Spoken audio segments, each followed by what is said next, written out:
This is probably the most offensive video I've ever made, and at least it will be considered the most offensive by some of you, because some of you do not like change. See, there are two very popular styles of astrology that are used in the world. The tropical version is mainly used here in the West, and the sidereal version, or Vedic version, ancient astrology, is more used in other parts of the world. I'm going to include all the dates, corresponding dates of the zodiac sign for Vedic astrology, so you know exactly where you fall. But a lot of times, especially I hear this often for Leos, a lot of time when you hear the description of Leo being outgoing, the center of attention, and you know, they're fun and all this and that, you know, there's some Leos that always scream like, I'm not this one, this is not me. And I'm thinking, dude, it's because you're a Cancer. That's why. So of course you don't relate to this driven, you know, bullheaded, almost like a Taurus, because remember, Leo's fixed, but just going after what you want and feeling good about that drive and that confidence to go and get the things you want. Leos, when we describe you this way, those that are true Leos, you should feel good about yourself because that is your superpower. Have you seen the size of the sun? If you're a Cancer, if you're a crab, of course you're not a lion. So of course you're not going to relate to it.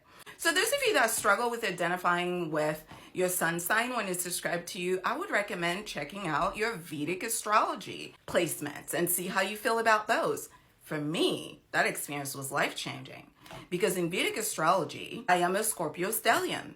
In tropical astrology, I have Scorpio as my 10th house, which is my public image, my reputation, my legacy. The 10th house is about all of the things that Capricorn cares about.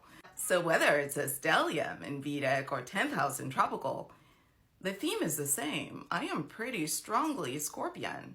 And that is what my piercing eyes are about. That is what that is what that discomfort is, you know, is about when I'm able to illuminate something for you that you've never seen, is because it's easy for me to see in the dark.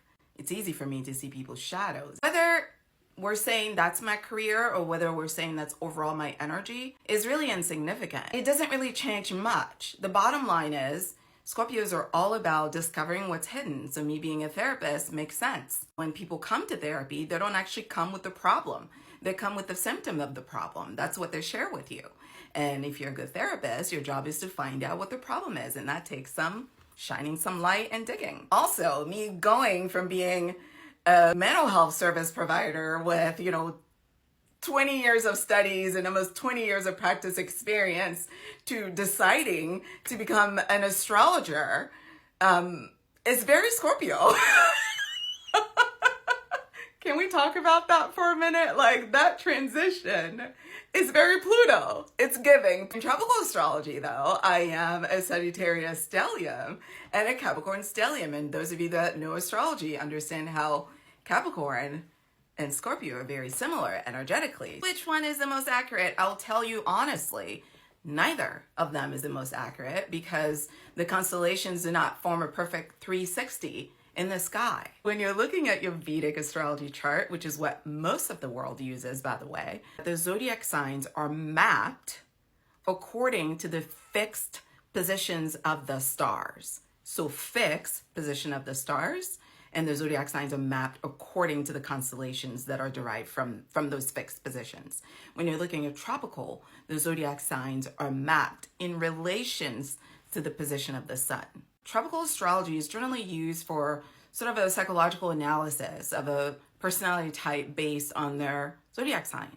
Tropical is generally used to help with self-development as it relates to how well do you understand yourself, what are some personality traits and characteristics we can pretty much predict based on your zodiac sun sign. When we're looking at ancient astrology, it's a little bit deeper. It's more about what is your life's purpose on Earth? What is your soul's journey through Earth? What is the karma and dharma that you bring with you through this journey? What is your soul here to accomplish? How do you go about accomplishing it? What are gifts that were gifted to you at birth to assist you with that quest? And what are some weaknesses and patterns from your bloodline that you need to overcome to step into the highest version of yourself? So ancient astrology has more of a spiritual take on your existence on Earth Tropical astrology has more of a psychological take. I'm not here to tell you which type of astrology to use, that's your business. But what I am telling you is that if you hear astrologers describe a zodiac sign, like Geminis are outgoing, Geminis are super chatty, and you don't feel outgoing and super chatty, you're probably a Taurus. So study your Vedic chart, study your tropical chart, then you decide which one vibes with you the most. It's all up to you. Hope this was helpful. Thanks for watching. What do you guys think?